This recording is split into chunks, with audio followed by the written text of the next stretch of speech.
people weren't showing up, but I just said, I got to get this done no matter what. And once it all got through, once the success happened, everyone came out. Oh man, that was amazing. I can't wait to be in the next one.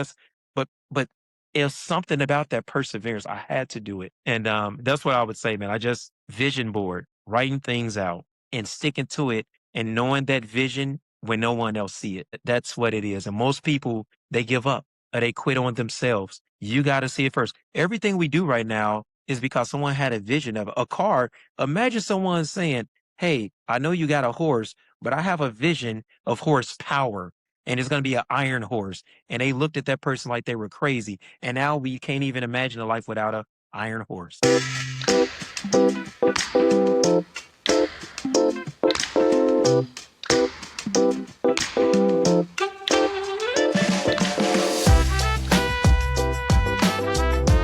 Hey, everybody, welcome to the Bold Lounge, where we believe, overcome, lead, and deliver.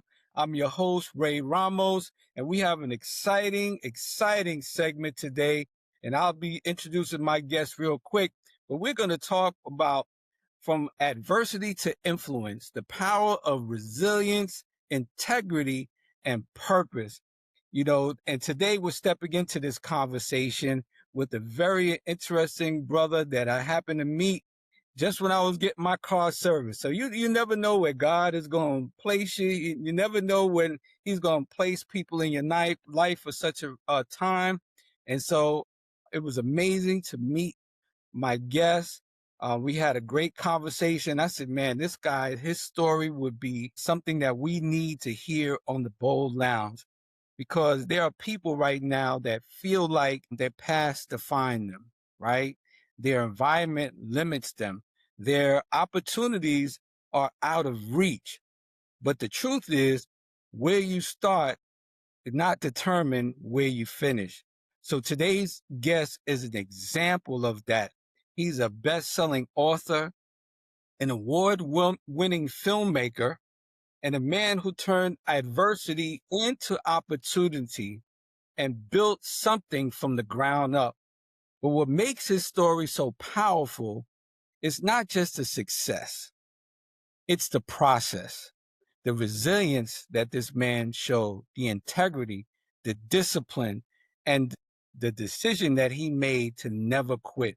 So without further ado, welcome to the Bold Lounge, my brother, Rick E. Cuts. Man, thank you so much. I mean, wow, that was some introduction, man. Good God. Thank you for having me on the show. I'm humbled by it, man. You know, you when you hear people read things about you, you don't realize it as you're going through it. But God is great. So I definitely appreciate the opportunity. So let's just jump right in. When I looked at your background, we kind of broke things down in terms of how we wanted to ask you your questions so that the audience can fully get the impact of who you are, what your journey was like, and how you got to where you are right now. So let's go back to the beginning, right? Mhm. What was it like growing up in Chicago in the environment that you were in? Well, I grew up, so I was born in Chicago, South Side Chicago, in Cook County Hospital. So that's the original place where you get this guy from. So this voice, this twang in the voice that I got, unfortunately, it can't go away. It's always gonna be there. But yeah, I was raised up where I was embarrassed about my past for a long time, and I used to try to avoid it and hide from it. And one day it was put upon me like, you know what, Rick, you need to share that. And I never would tell people where, I started off. I remember I was maybe 4 or 5 years old, and one of my uncles, he had me being a runner for drugs. And I would go inside of the building and I would go in with a package. I would come out with another package for him. There was gentlemen with guns in there, and they would all look up to me like, man, that's just it's a bad young man. It's a bad little G right there. And they'd all say these cool things, but I really didn't understand. I just wanted some bubble gum from the store. So he would tell me, I'll get you some bubble gum, but you got to go in that building first. So I walk into a building, men had weapons. I would walk back out. I didn't know the danger that was around it at all. I was just doing what my uncle told me. And then he said, well, don't tell your mom. And I said, well, I'm not going to get my bubble gum. He said, well, after we go to a few more places. So we would go to a few more buildings, a few more places, and I would do more running of the drugs, and I was still frustrated because I never got the bubble gum. So over some time, I told my mom, I said, mom, I'm so mad at my uncle because, all I wanted was some bubble gum. I got to go in these bills. And she knew what was going on. And my mom, thank God for her, she ended up calling the police on her brother and and had him arrested. I still didn't get that bubble gum. I'm gonna let y'all know that. But that was the whole different thing. But me as a kid, that's all I thought. Yeah. So as I started growing up, it was always gangs around. I saw people get killed. I saw with my own eyes stuff happen that you just shouldn't see as a young man. And I'll never forget one day a teacher sat with myself, my mom, sat with all three of us at the table, just like we're sitting, just sat at a table and bluntly right in my face told my mom, well, he's not gonna make it past the age of, 18, 19. He said, "This young man, he's either gonna end up dead or in jail. That's his future." And And he said, "I'll be visiting him." Yeah. let's take that right there because that's impactful. 'Cause you're sharing that a teacher Mhm. told you that you would end up dead or in jail. That's a heavy thing for anybody to hear at any age, but especially at a young age. How did that moment impact you? It terrified me because I started living my life and started speeding it up because I figured, well, I only got so much time to live. And I thought that once I hit 18, 19, I thought that would be it. And I never forget when my sister came home and told my mom, she said, "Mom, they gonna kill Rick." And my mom, she looked at my dad and they said, "Well, not my son." So they actually hid me in the basement and they prayed and then we ended up moving and snuck us out. They wouldn't tell anyone we were moving. They didn't want people to know what was going on. So they pulled me out of school and we ended up just moving away. And I was still just terrified. I would always sit slunched down in chairs, scared of when we drive because you don't know who's gonna see you, who will meet you. And I remember one day my mom, she said, because I was so nervous about being mistaken identity, maybe someone seeing me. There was a lot going on in Chicago where the police would mistake someone for someone else, or a different rival gang would mistake someone, they was just killing them. So my mom told me, she said, "You know what, son? This been dropped into my spirit. If you wore a shirt and tie, then no one would ever mistake you for anything." Now she said, "Now God told me that." And I told her, I said, "Well, God ain't tell me that." I said, "I don't want to wear no shirt and tie." So my mom, what she did was she went in and she only got me shirts and ties, and that was it. So I had nothing else to wear. So I'm trying to be a thug and go to school with a shirt and tie on, which did not match. And but it saved my life. And at first, a lot of the guys they would crack jokes on me, and man, look at this dude with a shirt and tie on. They say all type, just getting me. And but it seemed like all the young ladies they like, man, that dude dressed nice. Hmm. So over time, those same fellas that talked about me would come to me and say, "Hey, can you show me how to tie a tie?" Or, "Can you show me how to dress?" And I became one of the best dressed people. And that's been going on now. Here it is over 30 years later, and I'm still in shirts and ties. So this whole situation, it could have gone a whole nother way, But yeah. but just your mother in that moment, just redirecting the energy. So it took it away from other guys seeing you as a gang member, seeing you as a threat to somebody that was a resource. We can trust this guy. We could be cool. So it didn't break you, but did it fuel something inside? Well, what happened in me, because my mom set me down, a lot happened with my parents, man. She set me down and she said, "Son," because all on my mom's side of the family, all my uncles, they either are dead or in jail, all of them. And I remember she told me, she said, "Now, son," and she went through each one of her brothers and how smart they were, how charismatic they were, how smooth they were, how funny they were. She said, and it all led to the same path. He said, "Do you want to end up that way, or what do you want to end up at?" And I remember sitting there and, I'm going through it. I said, wow, one was smart, one was real slick, one was charismatic, but the streets led them all to the same path. And I said, if I do the same thing like them, I'm going to have the same result. So I remember just that break in my mind where I said, you know what? I don't want to end up that way. So I just wanted to change the narrative because people only saw me as a loud dude from Chicago, thug person. And I said, I want to be viewed as someone that's helping people, someone that's smart, someone intelligent, someone So that in can inspire.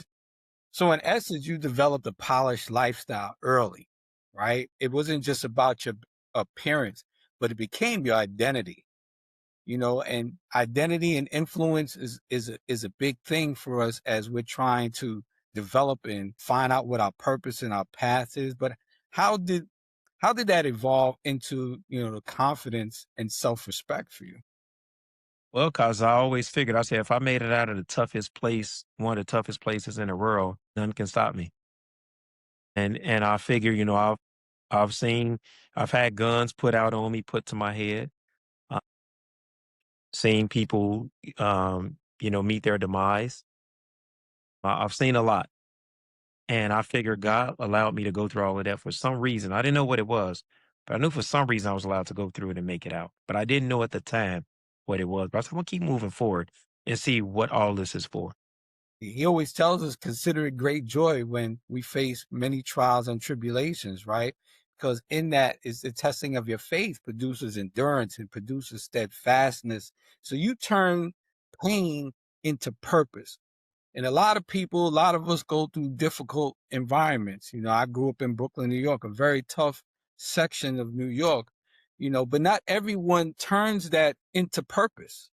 We just kind of go with the flow of just, oh, well, I guess I ain't never going to be nothing. I ain't never going to make it out of here. So, how did your struggles shape your creativity and your storytelling? Because I heard your story, brother. I heard you told me about your movies, man, and I love it. Well, I tell you something, I got some real quick on it. So this is actually a true story. This is a true story. So there's a guy, and he's on death row. I think he still is on death row right now. And what happened was, and he was just a pretty bad person, man. Like he was a murderer. He basically was a drunk, never took care of his family. He had two sons. And so two sons, one son turned out just like his dad. He's in jail as well, on death row. Hmm. Just a horrible person all the way around, a drunk, the same deal. The other son, not on death row. He's a great person in the community. He takes care of his family, just a great guy. Unbeknownst to both men, they were both asked the same exact question. They said, why did you turn out the way you turned out? Both guys gave the exact same answer. Guy number one that's in jail like daddy said, well, how else could I have turned out? Look at my dad. The other guy said, well, how else could I have turned out? Look at my dad. I don't want to be that way. So me, I looked at all the things around me and I said, I don't want to be that way. So I'm going to do something different. So with me creating stories and coming up with things, I was always challenged growing up. My mom and dad, both, the whole family, all about puzzles, and we would sit and just guess every movie as it came on. And that was like the thing. And even nowadays, you can sit and look at a movie after 3, 4 minutes and you almost know what's going to happen. And I started saying, what if you could come up with something that I just want unpredictable things where by the end of it, you're going, man, like some of the old school movies used to be where you had to watch it 3 times to really get it. And I said, that's what I want to come up with. So I never thought I had a skill. I never thought it was ability or skill. I just thought, wouldn't it be cool if somebody did something a little different? So I was listening to James Cameron one day, and James Cameron was talking about right before he did something great, he had a dream that someone came back and took him out before he can do something great, and they was on fire, and it was like a robot on fire, and that inspired the movie Terminator. And I said, well, shoot, I'd have dreamed stuff a million times, but I never thought to write it down. So, so I said, well, I'll tell you what, the next time I dream something, man, I'm writing it down. That's what I said. I'm gonna write it down. So some time go by. I don't know the exact amount of time. Maybe some months go by, and I keep like a notepad. I keep everything by me just in case if I have an idea. So I had sort of like a half dream, half awake, and I'm gonna tell you what the dream was. It's gonna take maybe about 2 minutes. So I dreamed that it was this guy, and his name was Relic Now. So his name is Relic Now. I dreamed that he saw a crime, him and his girlfriend was there. They saw a crime, and when they saw the crime, the person doing the crime saw them seeing him commit the crime. So they just took off running. Within 2 minutes, they just take off running. They get to this guy's car named Noon, jump in his car, run off. Like, oh my God, saw that some guy knock someone off. So they're on the drive, they're going. They get to a buddy's house. They go, hey man, We saw somebody get knocked off. Can we lay low? As they're laying low, that killer, sure enough, shows up to the house, shooting up the house. Now they're on foot, running, running, running. Seems like forever. Get to a big, beautiful home. Lady named Kyra comes to the door, like, sure, come on in. They walk into the house, but I'm telling you, the killer is already sitting at the kitchen table. They're like, what? So now, but here's the thing. Now the killer don't see them this time, but they see the killer. So they sneak out of the house. They realize that they just walked into the hornet's nest. It's a big old mafia house they walked into. So of course he walks outside, see that killer's car with the bombs in it, take the bombs out, throw it in the house, blow it up, drive off. His girlfriend looks at him like, that's kind of crazy. Why you kill them people? He goes, well, I saved our life. They were bad guys. The movie stops, it rewinds. His name is Relic Now. Relic Naup in reverse spells Killer, killer. Last name Naup in reverse spells plan, killer plan. He was the killer. The guy in the beginning who drove them around named Enoon, in reverse, Enoon spells Noone, no one. No one was in a car. The reason why he went and he killed all of those people, because that mafia killed his family when he was a kid. He found a way to infiltrate the gang, knock him off. One last thing. He thought it would end up being a suicide mission, but he met a young lady named Nozer. Nozer in reverse spells Reason. Reason. She became his reason to live. So that's what I wrote. I called my mom and told her, Mom, have you seen this movie? She goes, what's the movie? I told her exactly what I just told you. She's like, oh, I got to see it right now. Now, my mom, small thing, she don't like really any movie at all. She can guess them all. She loved this one. And that's when I knew maybe I got something. And then I said, wait a minute, Mom, you can't see that movie because I wrote it and it's not out yet. And that's what started the whole path. So that's great because that goes right into what I said. I was going to ask you, when did you realize, right, that I could make what I've been through and build something meaningful from it? You know, how old were you? Where were you in your life when you realized this? Because I'm like, wow. And I did that. That was back in, like you try to, have you ever like set up and ask, why do I have these different skills? What is the purpose of me learning all these skills? Like I play the drums, I learned the piano, I did all of this stuff. I learned investments, I learned finances, I learned about fashion, I learned all these different things. I'm going, when am I going to use this stuff in life? And all of a sudden it all comes together. I felt like that kid Ralph Macchio when he was in Karate Kid, when he was talking to the Mr. Miyagi and go, you got me being a slave, cleaning your cars, cleaning your floor. Then he say, shut up. Show me wax on, wax off. And he really taught him karate. That's what I feel like happened in my life. All these little things that I learned in life, going through things growing up, having the nose happen.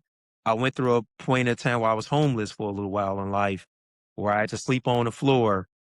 I remember getting eaten up by ants, and there was no one that was there. And I'm going, and I don't even tell people this part. You're one of the first platforms I'm ever on where I'm actually sharing this part. No one knows about the losing everything, being homeless part. People don't know about that. And I remember I would eat out of the garbage can of Jimmy John's. I would eat the day old bread. And they used to watch me do it. And eventually they started putting the bread on top of the garbage can so I didn't have to dig in and eat it. But that was the food I would eat. And I remember thinking, God don't love me. Maybe my family hates me. Everyone is against me. And I wanted life to end. And I got down to the lowest part of my life. And I remember eating on the day old bread and laying on the floor. And I remember the ants eating me up. And I said, this is the lowest I'm going to get. That's it. And as you're talking, the Holy Spirit was speaking to me. Like David, God puts you through preparation. You don't know what he's preparing you for when you're going through it, but when you think about his story, when you think about in the book of John and God is feeding the 5,000 with a few loaves of bread and a few fish, he was just preparing the people to say, the things I'm giving you right now will perish. But the living food and the living water that I'm going to give you through me is eternal.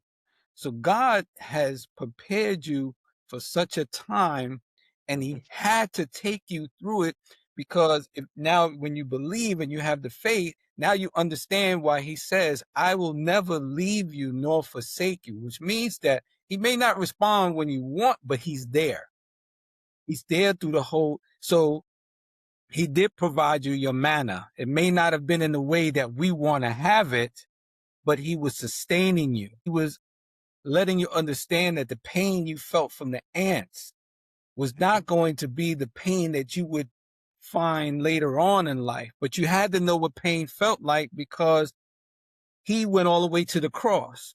So we can never endure that type of pain and chastisement and shame, but he gives us a little glimpse so that we can evolve into the person that we're to become if we allow and we are attentive. You have a very attentive ear to the Holy Spirit, to what God is saying to you.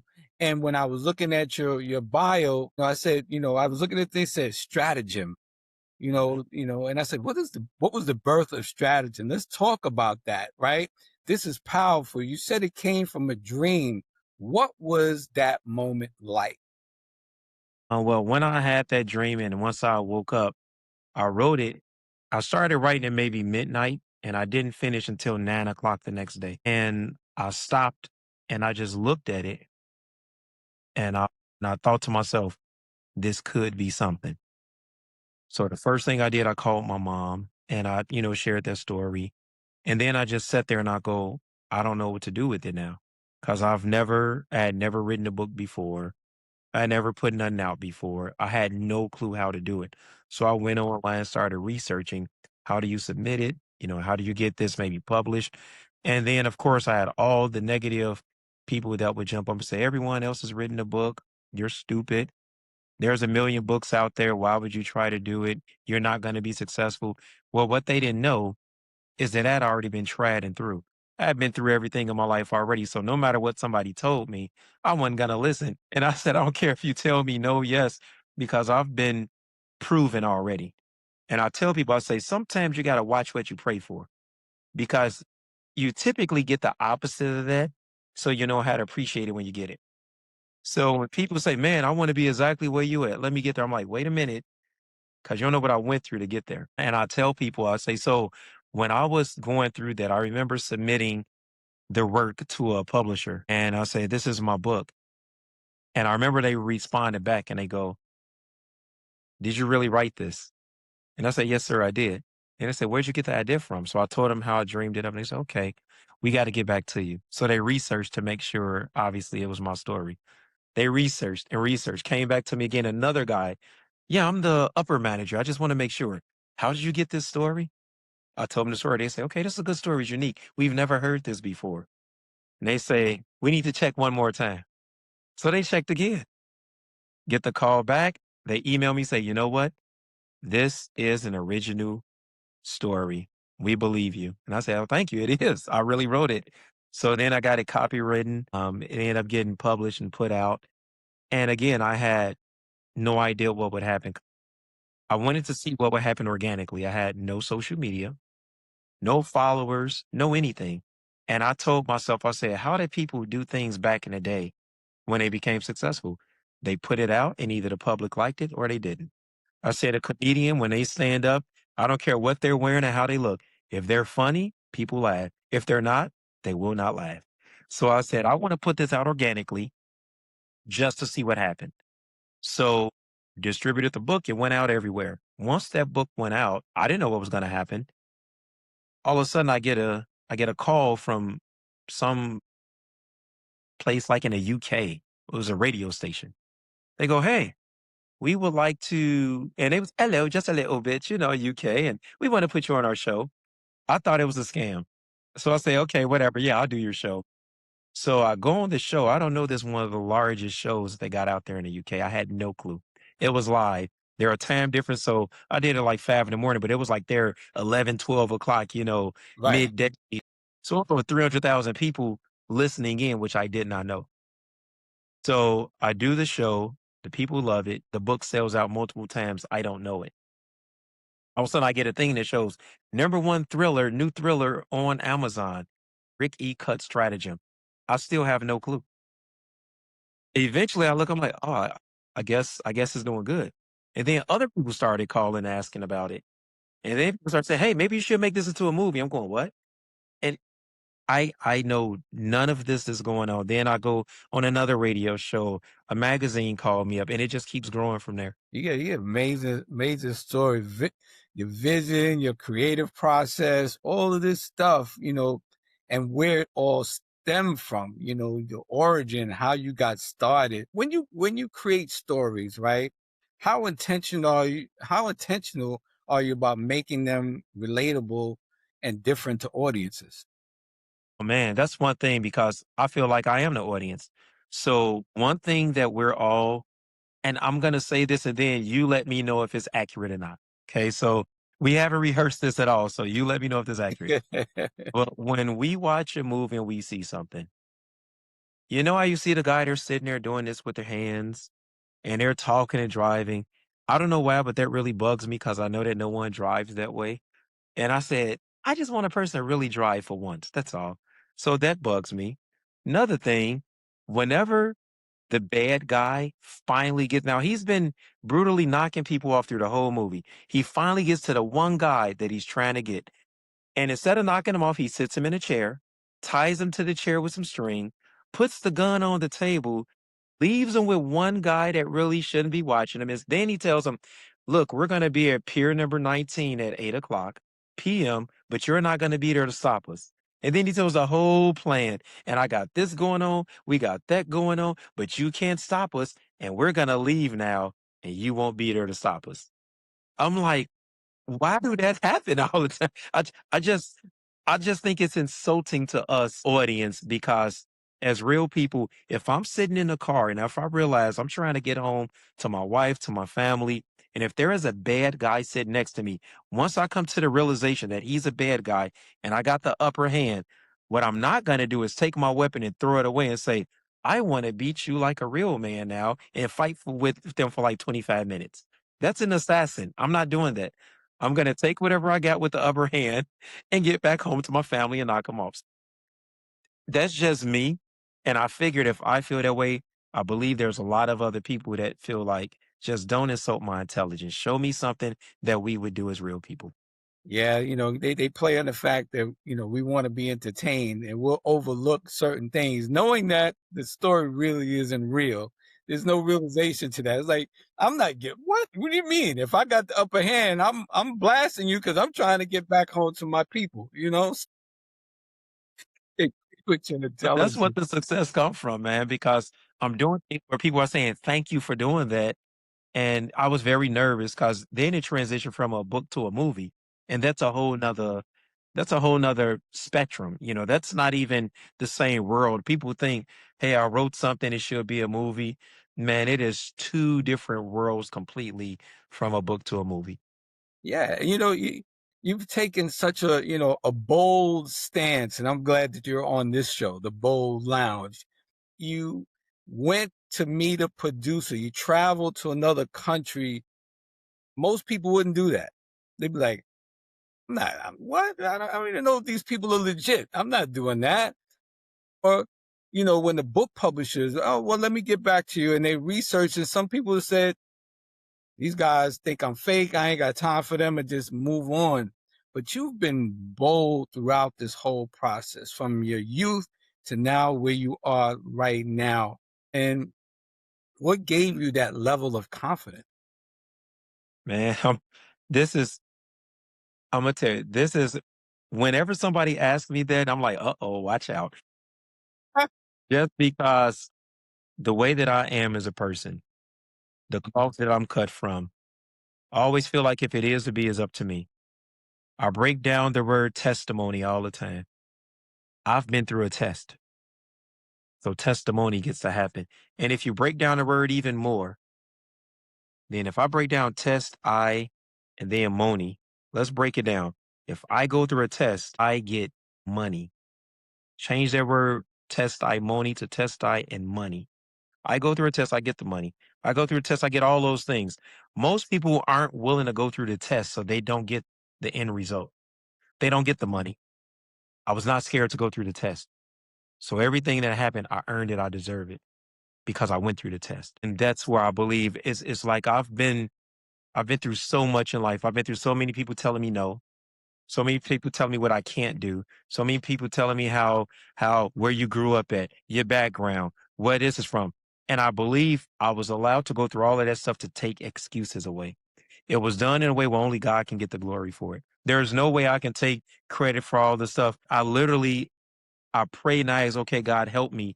And it was done in a way where I can't say, well, if it wasn't for this one person doing this for me, no.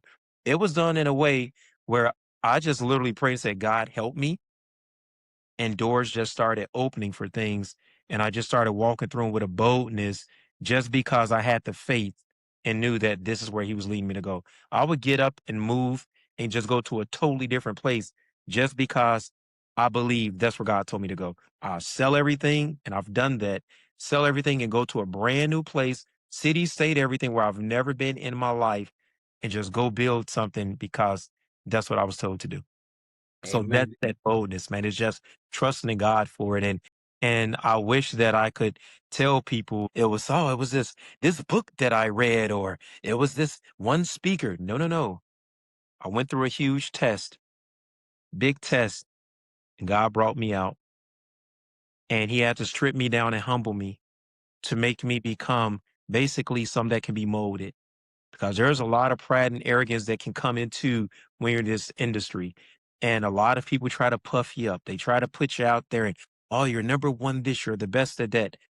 And I know 100% Rick E. Cuts wouldn't be anywhere if I didn't say, God help me. That's the truth. Right. And a lot of people, when they get to that point, sometimes will forget and won't give God the credit. And that's why God continues to bless you, because you understand, you're humble, right? You're obedient, you have preparation. And that's where I'm going. God is taking you through growth and preparation. You took time to learn the industry standards, screenplay formatting, structure, all of that you learn. So, when I talk about why is preparation so important when chasing purpose? Yes. Yes. I got something that's phenomenal. Here you go right here. Man, you're just going to love this. Okay. I was sitting down thinking, I say, wow, why did all the doors close? So sometimes people think these doors close on me because it's something that I did wrong. This is where that purpose and things come into place. My integrity, I didn't want to cheat in a contest for $15 million. So I wrote a letter to let them know I didn't want to cheat. From that integrity moment, it led to me owning my own production company and doing everything because they reached out and said, we noticed people cheating. Since you didn't cheat, you know what? Hey, you ever thought about being a director or producer? The reason for the whole purpose of all of this, God wanted me to own all of it because you either own or you be owned. He was setting me up. I kept trying to get into something where someone else would do it. And he was setting me up to say, no, Rick, you do it. Now I own Stratton Film LLC. I am the director. I'm the producer. Now I'm able to give people the chances to be in movies. And I said, that's what the purpose was. He didn't want me to tag on with someone else and do it. So every time I tried to do something with someone else, the door would close. And I thought, see that, man, man, it's not designed to be for me. No, no, no, that wasn't it. He was setting it up and saying, no, Rick, you learn it and you own it. Cause now I'm able to teach people how to do it with integrity. I'm able to show individuals, if you want to be in a movie, young lady, you want to be in a movie? No, the proper way to do it is you audition via Zoom. You don't meet someone in a hotel room so you can get a part in a movie. Young kids, if you want to be in a movie, that director producer shouldn't be texting, calling you in the middle of the night. They should be talking to your parents and they should be there with you when you're on set filming. Because I have young people on the sets and when they're on set filming, their parents are there. It's a joint venture. They're getting to see a healthy way it's supposed to be. So I always say, I'm not going to point fingers and say what someone's doing wrong. My goal, just do what's right. If you do what's right, you don't have to point out what someone else is doing. I always look at it this way. Sweep around your own front door. Make sure yours is clean. I don't pay attention to what others are doing. All I do is say, this is what God got me doing, and I'm going to do things the correct way. So Amen. I want people to see things in the correct way with integrity, with the right purpose. And that's what it was all for. And that's ministry, because God says, as you own it, he owns it, because you're putting out to other people what godly people look like because you're providing opportunity. God provides us opportunity, right? You're looking at people with love. God is love. You're showing your integrity. God is integrity. So God is opening those doors for you because he knows that you take him with you, that you're not walking through those doors and say, all right, close it back and say, God, I'll let you in later. I Mhm. got it from here. Right. Right. You made it to the top 30 in a major competition. You know, you've done all of this stuff. What did that moment mean to you personally when you made it to that point, when you got to where you Well, are? And I know you still got more to climb. what happened, man, is like, look, and it was so much preparation that went into place just for me to get where I'm at. And it was so I can handle the next step. So what all of these things look like for me. So as I stood there, I remember when they announced, number one film, Rick E. Cuts, and we started winning awards at every competition from here to Liverpool. We were winning all of this stuff. And people like, wow, man, look at how good you are.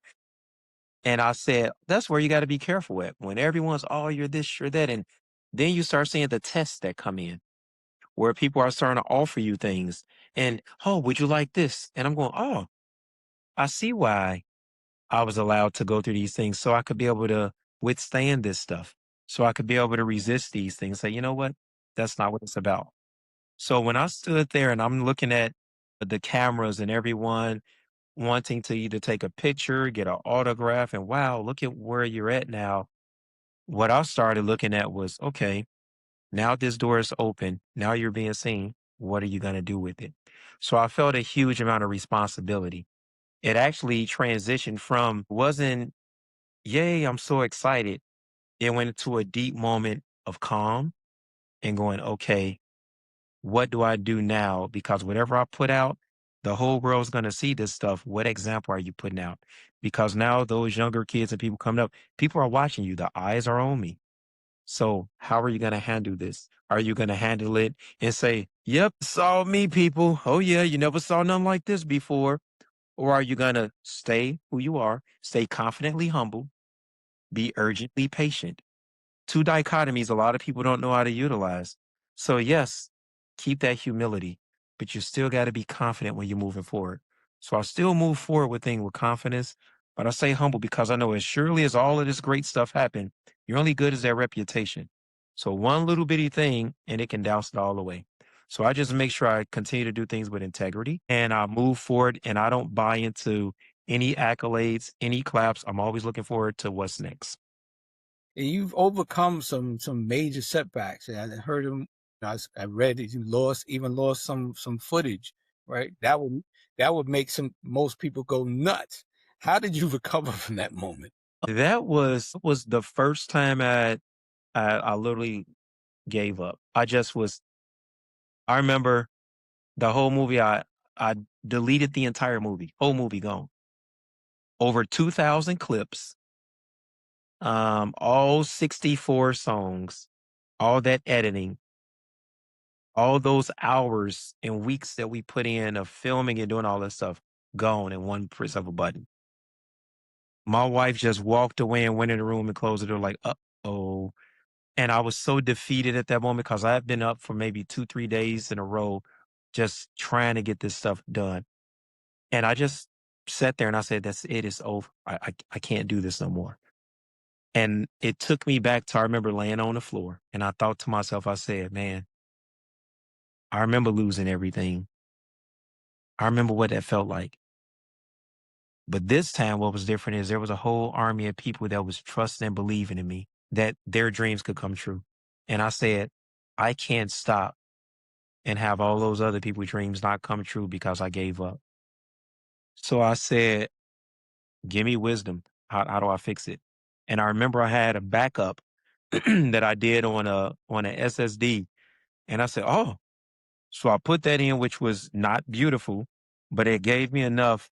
And my man, I've looked at the movie so many times. that I memorized where little parts were supposed to be, and I started cutting it and putting it back together again. And I stayed up for another day and a half just doing it. I wouldn't stop. Still had on the same outfit. My wife came out to make sure. She said, "Honey, eat something. At least have some food, drink something." I wanted to get it done. I didn't want to mess up. But that was probably the only moment, even when people didn't show up, because most of the time I went to film, no one showed up for half the stuff. It was horrible a lot of the times, but I just kept persevering. But that was the first time where I said, I'm done. And my energy, spirit, everything just drained out. But I remembered laying on the floor and having nothing to go in. Rick, you made it from that. Look at where you at now. Look what's going on. You can make it from this. And you mentioned two moments in there. One when your wife went into the room and gave you a moment, and then the other time when your wife came out and she said you need to eat something, you need to drink something. How important was your family support during your journey, and who Huge, or man. what kept you grounded when things got difficult? Huge. Like I'm big on, like my wife, she basically she's always keeping me alive. So she's like, you need to eat. Like I'll go to the gym, I'll work out, but she's like, honey, you gotta eat something. I'll get so focused and she'll tell me to eat. Even my son, he'll come in sometimes and he'll just say, get some rest. And like, I can't stop. He's like, just get some rest. He like, I don't know how you get all this energy, but I'm so driven having my family just to say little things once in a while, eat something, get a little rest. I'm like, okay, I'm human. I need to rest sometimes, but that would be probably, I would say my family, man. They're huge. I love them to pieces, man. I can't speak on them enough. There's no Rick E. Cuts without this army of people behind me that's that's keeping me encouraged and pushing me forward. That's right. I tell you, that's what's keeping me going. This bold lounge was years in the process of trying to can I do it? Is it the right time? Getting encouragement from your family. And when we talk about success, your film has reached millions and won awards. What does that level of impact mean to you? Well, it give you a lot of responsibility because now I'm responsible for what people are saying, and you got to be careful what you put out. So something I'm real cognizant of in my movie, there was no nudity in the movie. There was no, a full family can watch it. I want to take it back to where a family can watch a movie and they don't feel insulted, but at the same time, they don't have to go repent after they watch the movie.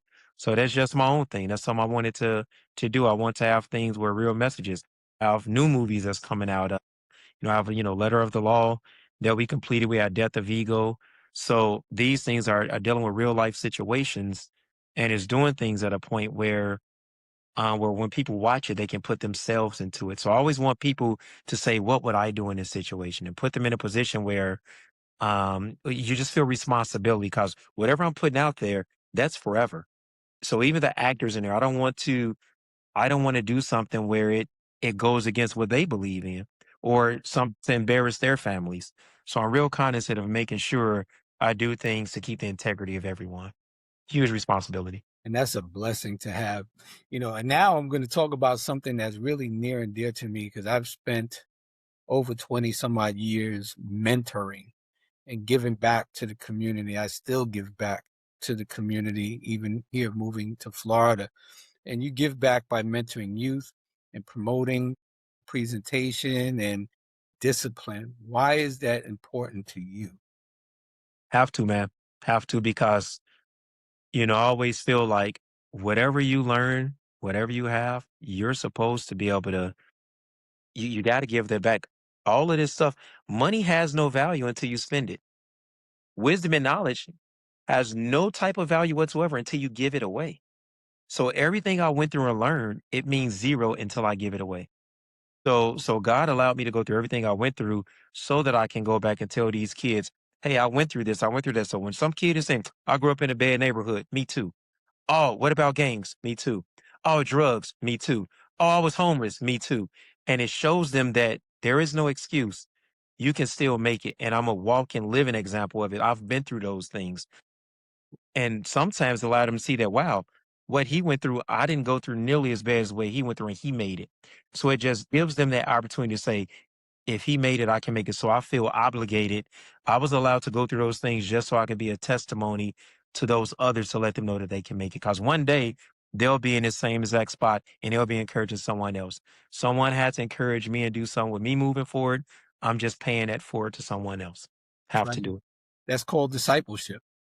And you're a prime example of Acts.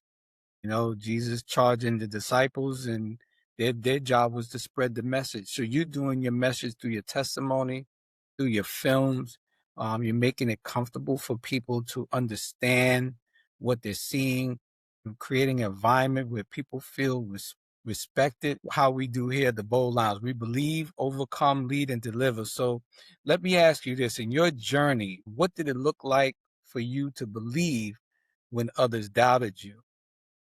How did you, I'm going to group all these together. How did you overcome your environment? How did you step into leadership in your purpose? And how are you delivering impact through your work? Well, I remember I wrote out everything. I'm a big vision board person. So people don't understand faith isn't speaking. Faith is an action. Faith is an action. Every time we say something, that goes out and it starts taking action. But then you have to start walking in it. If the Bible says that the earth will yield to you, nothing can yield until you take a step. If you and I stand up and talk to one another and we just say yield, yield, yield, yield, and no one ever move, yielding would never happen. Someone's got to take a step and someone's got to yield. So until the person take that step, even though it's saying the earth to yield to you, got to take the step. So I wrote out everything that was supposed to happen because it says you will have what you say. Have what you say means an action. Have what you say means you're stepping out into it. So I wrote down what was going to happen. So in 2024, I had a group. I rented out a conference room. I rented out a conference room for all the actors that was supposed to be in the movie. And I wrote it out and I said, look, and we recorded this too. I said, you all may not believe this, but this movie that we're going to do, it's going to be on talk shows. I said, we're going to win awards. So we're going to be on TV. And I told them everyone's going to know who we are and it's going to be amazing. And I said, and I'll tell you this, and by next year in September, we're going to be in households all over the world. You will see. Some people stood up and walked out. Some people laughed at me. A lot of folk told me I was completely crazy, but I said, this is what's going to happen. My wife, she stood with me and said, okay, honey, I believe you. Everyone else, they was gone. I almost wanted to just cry break down, but I said, no, Rick, I believe it. I wrote these things down on what was going to happen. After I said that, 2 weeks went by and my phone rang and it was Bay News Channel 9. And they said, hey, we heard you're going to be doing a movie. We want to come out while you're filming and recording. I said, oh, okay. 20 minutes after that, the phone rang again. Hey, this is ABC News. I said, oh, I just talked to you guys. They said, no, no, no, no, you didn't. We just calling you now. They said, who called you? I said, oh, Bay News. They said, no, this is ABC. I said, oh, ABC.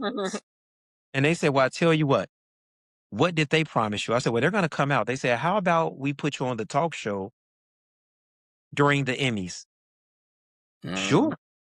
So I went on the talk show during the Emmys. That happened. Then about a week or so after that, magazine reached out. Hey, we want to do an article on you in a magazine. Sure. Right after that, we went through some film festivals and we won Best Feature Film at all of them. All of them. And by Not some, September, all. and by September of 2025, we were streaming in over 50 million households on 6 different platforms all over the world. Everything I said, it happened, but the action had to go forward. Now it's easy for people to say, yeah, I knew he was going to do it. I knew it was going to happen. But when it started, when I had no actors, when I had no places to film at, when I had everyone laughing at me and saying, you're stupid, you're dumb, you never done nothing like this before. When I went out and said, I'm going to do it, I spent all the money. I went out and I said, you know what? If it is to be, it's up to me. I started up Strategy Film LLC. I went and paid the money for it. I went out and I said, you know what? Let's go out and make this all legal. I got the insurance for the movie. I got the permits for the movie. And then I started getting sets for us to film it with no actors. I said, I need an airplane for the movie. I went to the airfield. Hey, we need an airplane for the movie. Okay, sure. Who's your actors? I can't tell you that right now. Just can't tell you. Well, I couldn't tell them because I had no actors. Then I went to another place. Hey, I'd like to use your facility. This is a great spot for me to film a spot for a movie. Okay, great. And I just kept doing that. I went and made the steps to move forward. All of a sudden, doors started opening. It's amazing what happens when you take the step. The doors started opening. I had a guy say, "Hey, one of the ladies that's a customer here, she's an actress. Do you think she'd be having a part maybe in your movie if she can audition?" Sure, she can. That's Tammy Hansen. She's in it. All of a sudden, another guy, "Hey, I know this gentleman, Lane Harper. He's in the F1 movie with Brad Pitt that came out. He also just played Diddy in the Hulu doc. He's in the movie." He said, "Sure, I'll be a part of it." Also, you fast forward, all these things happen. Now I have Sam DeLessio, who's up for a Best Female Actress. Now I have Nina Ming that's in a movie she goes viral and all of these things, millions of people. Now I have access, since I'm a award-winning director writer, any actor, anyone I want to talk to, I can call them all. But I had to take the steps first. I had to do it when everyone laughed. I had to see that with that vision board, because if you don't have that vision first, if you don't believe in it, who else is going to believe in it? So I took those steps and believed in it. And let me tell you, man, it was so many nights of sitting up where I was like, I spent all of this money. God, please, am I stupid? Am I dumb? Am I crazy? But some inside of me said, you're not dumb or crazy. This is going to happen. And I just kept stepping forward. And I said, someone's got to be the first. Someone's got to do it. And I kept stepping forward. People cracked the jokes that was cracked when it was time to film, when no one showed up. I'm talking about, I had someone tell me, Rick, this movie looks so authentic. Looked like you had who did the makeup for these people? Well, I got those people. They were really living on the streets, and they really were coming up and being in the movie because I had no one there. So I grabbed people that was living on the streets in the bushes to come up and play that part in the movie because no one showed up. When it was a car chase scene, the guy to do the car chase scene never showed up. So I just filmed one car driving around, and a month later, I grabbed another car to splice it in to make it look like a car chase. For a house party scene, no one showed up for the house party. So all this stuff is said. So I grabbed my son through a jacket. I'm saying, "Here, you get in the movie." I grabbed him, "Here, you get in the movie." People weren't showing up, but I just said, I gotta get this done, no matter what. And once it all got through, once the success happened, everyone came out, "Oh, man, that was amazing. I can't wait to be in the next one." But but it's something about that perseverance. I had to do it. And that's what I would say, man. I just vision board, writing things out and sticking to it and knowing that vision when no one else see it. That's what it is. And most people, they give up or they quit on themselves. You got to see it first. Everything we do right now is because someone had a vision of a car. Imagine someone saying, "Hey, I know you got a horse, but I have a vision of horsepower, and it's going to be an iron horse." And they looked at that person like they were crazy. And now we can't even imagine a life without a iron horse. And you summed up my questions. You did a final charge to the audience. I didn't have to prompt you at all. You just flow right in, and that's because you're a director. You're used to that stuff. But man, this right here was a great interview about your story, just where you came from, your environment, not leaning on a woe is me type of mindset. You stayed disciplined, you stayed focused, you stayed grounded to your purpose. So thank you for being a part of the Bold Lounge, where we believe, overcome, lead, and deliver. I wish you nothing but continued success. Continue to allow God to lead you, to open doors, to close doors, to remove people that aren't in alignment with your assignment or his assignment, and just stay true to who you are, man. I look forward to continuing our friendship, continuing our collaboration, anything that you can always lend to the Bold Lounge and my growth. I'm always open to your advice, and I just thank you for being a part of this. So, ladies and gentlemen, this was Rick E. Cuts. We love you here at the Bold Lounge, and we can't wait to see the movies that you're going to put out. Thank you, my brother. Thank you. I appreciate it.